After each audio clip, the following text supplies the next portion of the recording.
kepemimpinan dengan perspektif yang berbeda-beda.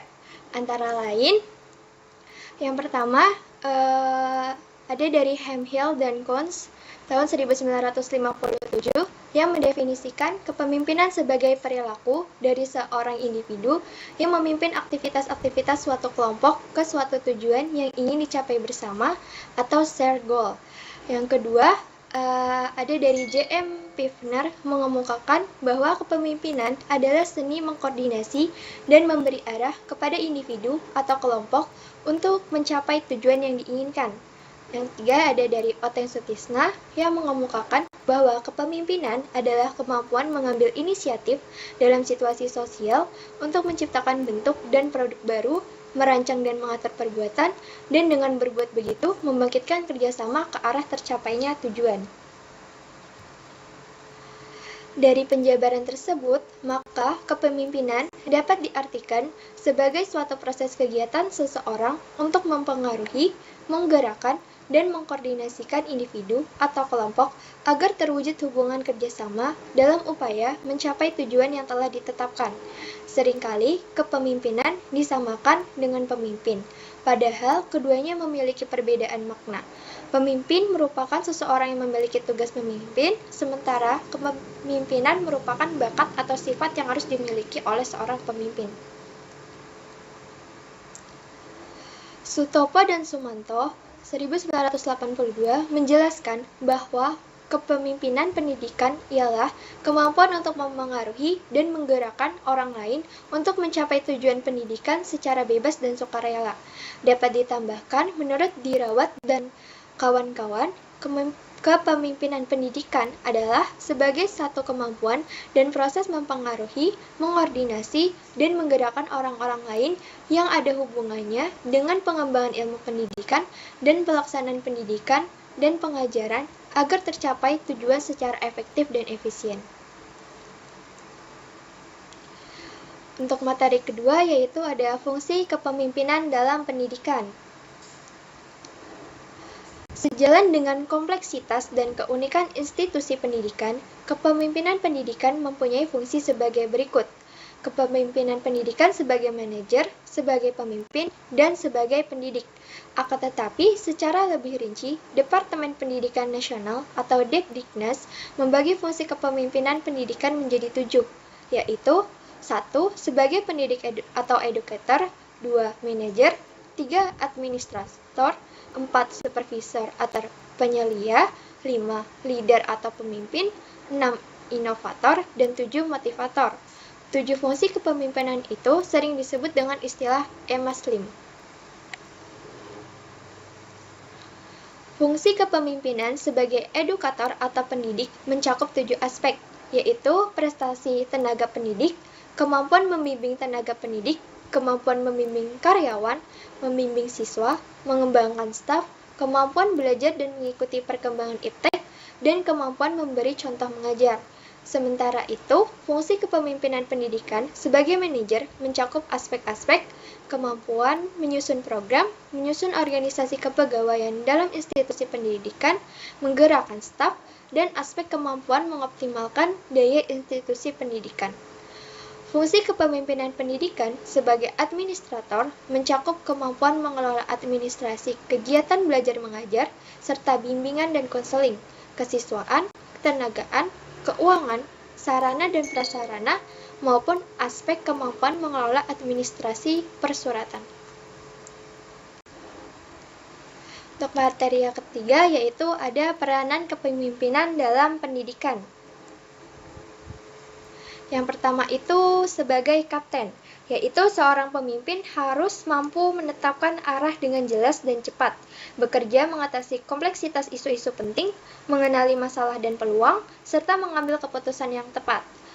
Yang kedua ada dokter, yaitu seorang pemimpin harus mampu mengintegrasikan informasi yang berasal dari berbagai sumber, membangun perspektif yang komprehensif, dan mengoptimalkan organisasi. Yang ketiga, eksekutor, yaitu pemimpin harus mampu membangun dan menyelaraskan sumber daya yang dimiliki, menyelesaikan berbagai permasalahan dengan cepat, mengawasi dan melaksanakan tugas. Yang keempat ada sebagai entrepreneur, yaitu pemimpin harus memiliki pengetahuan dan keterampilan sebagai wirausahawan yang mampu mengidentifikasi, memanfaatkan peluang yang ada, merubah ancaman menjadi peluang, dan berani untuk mengambil risiko. Yang keempat, yaitu sebagai corporate, yaitu pemimpin harus berusaha secara optimal memperhatikan dan memenuhi kepentingan dari para pemangku kepentingan, menyeimbangkan tujuan jangka panjang dengan keuntungan jangka pendek, serta menjamin diimplementasinya tata kelola yang baik dan manajemen risiko. Yang keenam ada agent of change, yaitu pemimpin harus pandai dalam mengidentifikasi ide-ide dan peluang bagi perubahan, memperkenalkan dan mendorong perubahan tersebut. Yang ketujuh ada ahli strategi, yaitu seorang pemimpin harus mampu memahami secara utuh persoalan, membangun arah jangka panjang, serta menguasai visi dan nilai-nilai strategi organisasi. Yang terakhir yaitu sebagai pendinamis kelompok, yaitu pemimpin harus menjamin dinamika kelompok guna membangun komitmen bersama, membangkitkan energi dan antusiasme, dan membangun kepercayaan.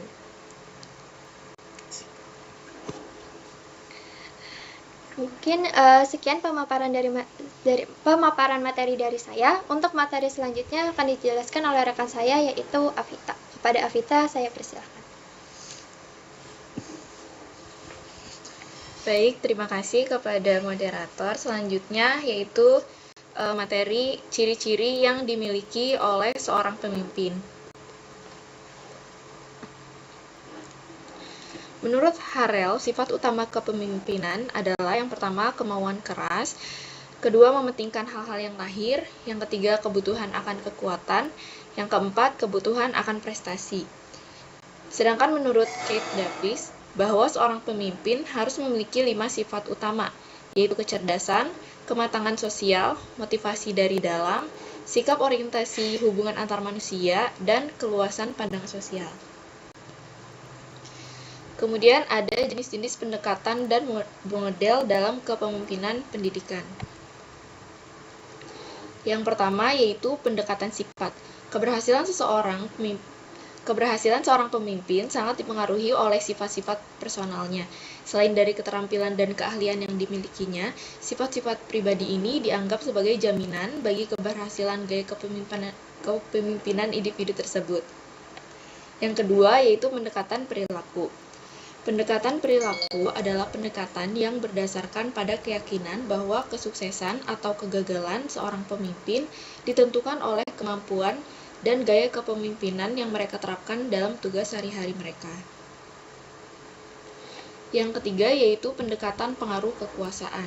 Keberhasilan pemimpin dalam mempengaruhi orang lain disebabkan adanya kekuasaan dari pemimpin tersebut. Karena memiliki kekuasaan, orang lain bersedia berbuat sesuai dengan apa yang diharapkan seorang pemimpin. Yang keempat yaitu pendekatan situasional. Pendekatan situasional ialah pendekatan yang dilakukan oleh pemimpin dalam memahami sifat-sifat dan perilaku maupun situasi bawahannya sebelum menggunakan gaya kepemimpinannya. Materi yang terakhir yaitu jenis-jenis tipe dan gaya dalam model kepemimpinan pendidikan. Yang pertama yaitu kepemimpinan demokratis.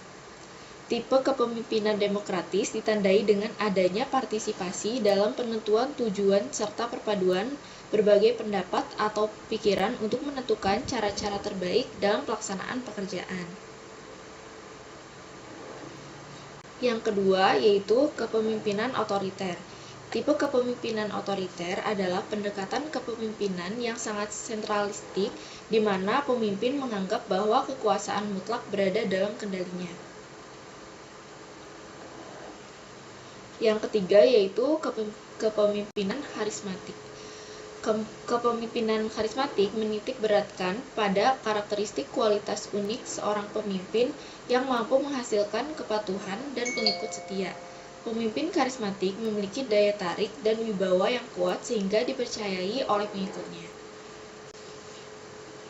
Selanjutnya yaitu kepemimpinan ahli.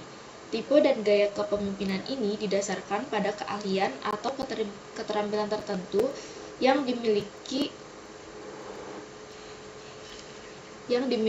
oleh seorang pemimpin sesuai dengan bidang tugas yang dijalankan. Dalam konteks ini, pemimpin harus memiliki profesionalisme yang diperoleh baik dari jenjang pendidikan tertentu maupun dari pengalaman pribadi seorang pemimpin. Baik, mungkin cukup sekian materi yang dapat saya sampaikan.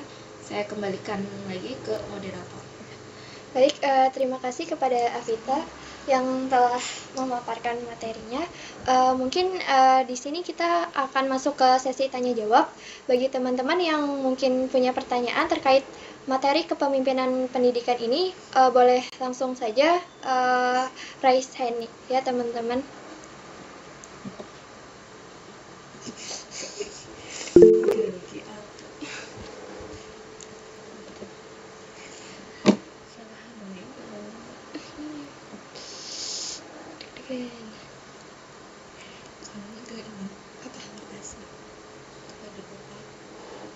Apa? Buat penutupan. Oh iya. Ya Allah. Langsung banget. Terus tadi belum direkam kan? Iya. Akhirnya udah.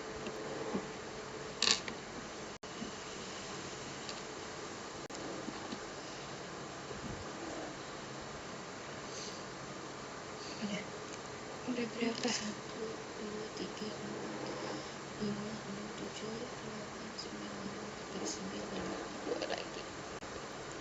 Berarti nggak langsung kita jawab kan ya? Terus nanti gimana? Coba cabut coba.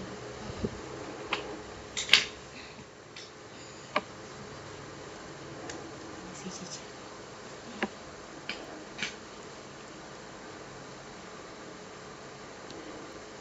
Langsung deh. Maksudnya ini ditanya pertanyaannya. Baik, untuk cici. Silakan. Yang gitu lah.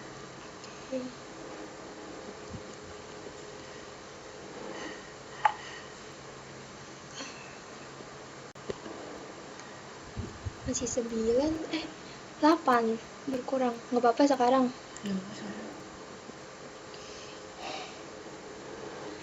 Oke, baik. Mungkin karena di sini udah banyak juga ya yang mengajukan pertanyaan, kita mulai saja sesi tanya jawabnya. Mungkin untuk Nur Azizah bisa segera untuk memaparkan pertanyaannya. Ya, baik, terima kasih kepada kelompok 9 ini. Silakan saya untuk bertanya. Sebelumnya perkenalkan, saya Nur Azizah Khalifah dari kelompok 8. Izin bertanya, apa dampak kepemimpinan pendidikan terhadap masa depan pendidikan? Terima kasih. Baik, terima kasih Azizah atas pertanyaannya. Mungkin bisa dilanjut aja oleh Susi. Kepada Susi dipersilakan untuk mengajukan pertanyaannya. Baik, sebelumnya terima kasih kepada kelompok 9. Mungkin di sini sebelumnya saya Susilawati dari kelompok 11 izin bertanya, apa saja kelebihan dan kekurangan dari tadi kan disebut ada gaya kepemimpinan demokratis, otoriter, karismatik sama kepemimpinan ahli. Nah, sekiranya mana yang paling cocok untuk sebagai pimpinan di sekolah seperti itu? Terima kasih. Baik, terima kasih kepada Susi. Mungkin bisa dilanjut aja kepada Dwi Safira, dipersilakan.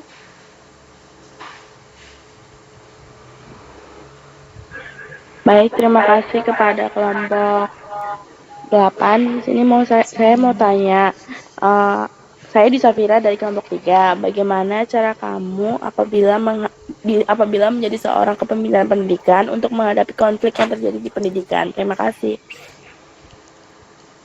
Baik, terima kasih kepada Dwi Safira. Mungkin untuk pertanyaan selanjutnya bisa dilanjutkan oleh Vivi Alfiani. Izin masuk teman-teman. Sebelumnya perkenalkan saya Vivi Alfiani dari kelompok 1. Izin bertanya mengenai bagaimana pemimpin pendidikan dapat meningkatkan kualitas pembelajaran di sekolah. Terima kasih. Baik, terima kasih kepada Vivi. Untuk pertanyaan selanjutnya bisa dilanjutkan oleh Jamilatul Ulfah.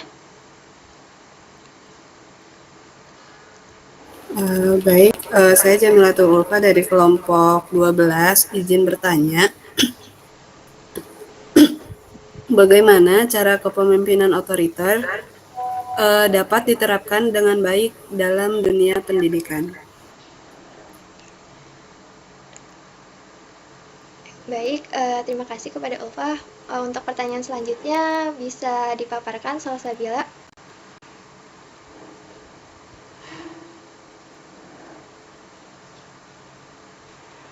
Baik, izin masuk.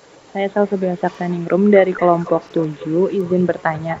Apakah efektif bila seorang pemimpin menggunakan satu tipe gaya dalam kepemimpinannya?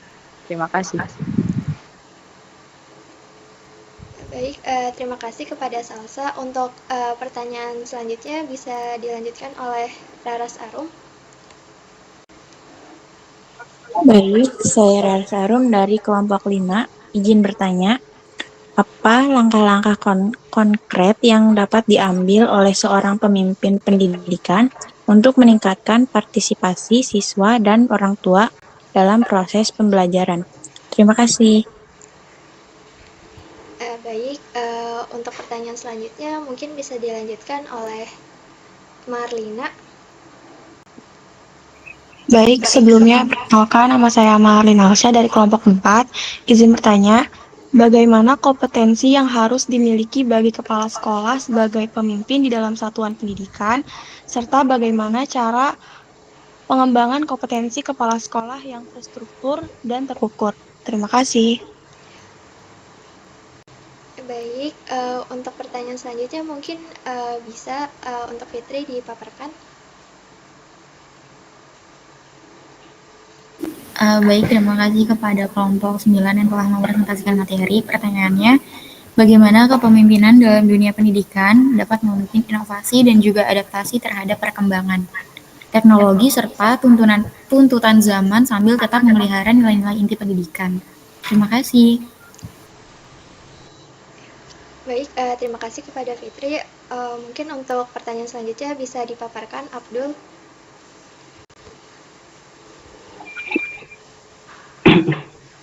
Izin masuk. Saya Abdul Hasan dari kelompok 6. Pertanyaannya, bagaimana seorang pemimpin pendidikan dapat membangun hubungan kerja yang baik dengan orang tua dan masyarakat? Baik, terima kasih kepada Abdul. Mungkin untuk pertanyaan selanjutnya bisa dipaparkan Rahmanda. Baik, izin bertanya. Sebelumnya terima kasih kepada kelompok 9. Untuk pertanyaannya, menurut pendapat kalian, apakah seorang pemimpin pendidikan itu harus memiliki latar belakang atau pengalaman di bidang pendidikan, misalnya pernah menjadi profesi pendidik gitu, kayak guru, dosen, dan semacamnya. Terus berikan alasannya. Mungkin cukup, terima kasih. Ya baik, terima kasih kepada Rahmanda dan teman-teman semua yang telah mengajukan pertanyaannya. Mungkin untuk pertanyaannya kita tampung terlebih dahulu dan akan kita jawab setelah presentasi kelompok 10 nanti. Mungkin untuk selanjutnya bisa dilanjutkan untuk presentasi ke kelompok 10. Ya baik, terima kasih kepada kelompok 10 yang telah mempersilahkan kami untuk melanjutkan sesi diskusi atau tanya jawab. Mungkin untuk sesi diskusinya kita mulai saja. Di sini untuk yang pertama saya akan menjawab pertanyaan dari kelompok 8. Adapun untuk pertanyaannya yaitu apa dampak kepemimpinan pendidikan terhadap masa depan pendidikan?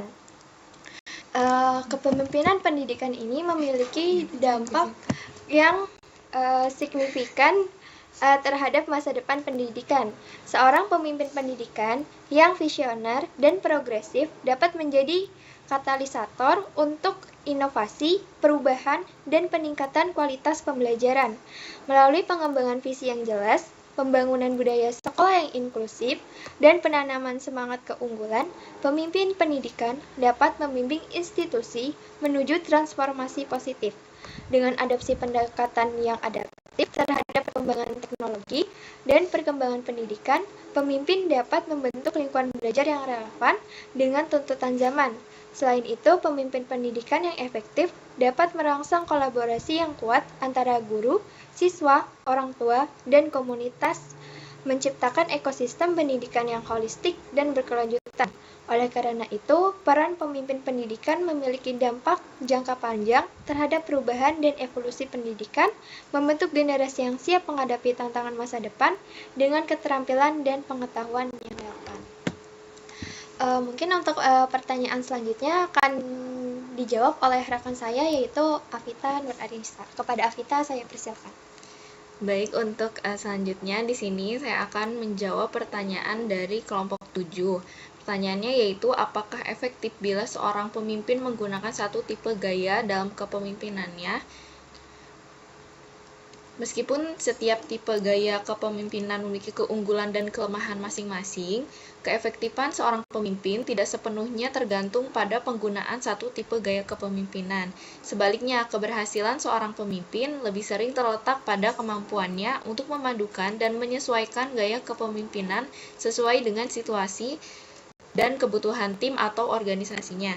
Pendekatan yang fleksibel memungkinkan seorang pemimpin untuk merespon dinamika yang berubah dalam lingkungan kerja, mendorong keterlibatan tim, dan mencapai tujuan organisasi.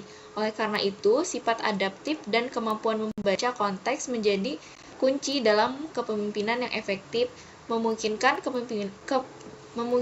pemimpin untuk menyelaraskan gaya kepemimpinan mereka dengan tantangan dan harapan yang muncul dalam berbagai situasi.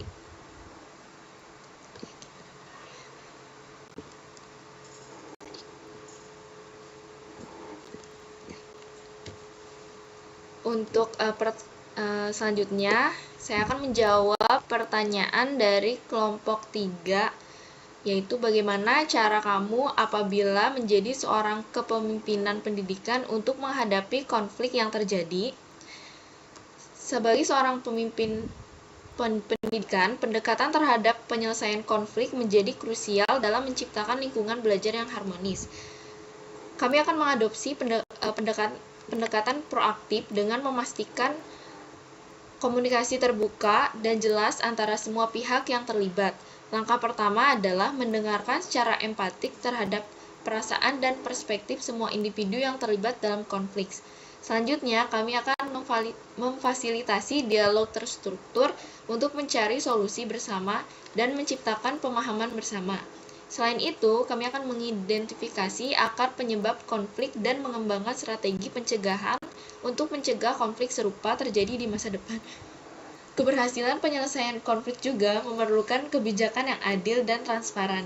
Dengan pendekatan ini, kami berharap dapat menciptakan lingkungan belajar yang kondusif, di mana semua orang merasa didengar dan dihargai. Mungkin sekian sesi diskusi atau tanya jawab dari kelompok 9 ini. Mungkin untuk sekarang langsung kita tutup saja pembahasan tentang kepemimpinan pendidikan ini. Dari materi sebelumnya, kita dapat menyimpulkan bahwa kepemimpinan pendidikan melibatkan berbagai fungsi seperti manajemen, pengembangan visi, komunikasi, motivasi, dan pendidikan. Pemimpin pendidikan perlu memiliki sifat-sifat tertentu seperti kemauan keras, ekstrovert, kebutuhan akan kekuatan, dan kebutuhan akan presentasi. Selain itu, mereka harus memadukan berbagai pendekatan dan model kepemimpinan, termasuk yang berbasis pada sifat pribadi, perilaku, pengaruh kekuasaan, dan situasional sesuai dengan kebutuhan organisasi. Tipe dan gaya kepemimpinan seperti demokratis, otoriter, bebas, karismatik, dan ahli juga memiliki dampak yang berbeda dalam dinamika organisasi dan pengikutnya. Keseluruhan kepemimpinan pendidikan memainkan peran penting dalam mengelola dan meningkatkan institusi pendidikan, serta membentuk kualitas pembelajaran siswa. Dengan kepemimpinan pendidikan yang dinamis dan inspiratif, diharapkan tercipta lingkungan belajar berkualitas. Pemimpin pendidikan yang memiliki sifat-sifat seperti kemauan keras dan ekstrovert, serta menggabungkan Berbagai pendekatan kepemimpinan diharapkan dapat membimbing anggota organisasi menuju pencapaian tujuan pendidikan optimal. Hal ini diharapkan mendorong pembentukan generasi yang kompeten dan siap menghadapi tantangan masa depan. Mungkin terima kasih atas perhatiannya teman-teman. Sekian pemaparan materi tentang kepemimpinan pendidikan dari kelompok 9. Kurang lebihnya mohon maaf. Wassalamualaikum warahmatullahi wabarakatuh.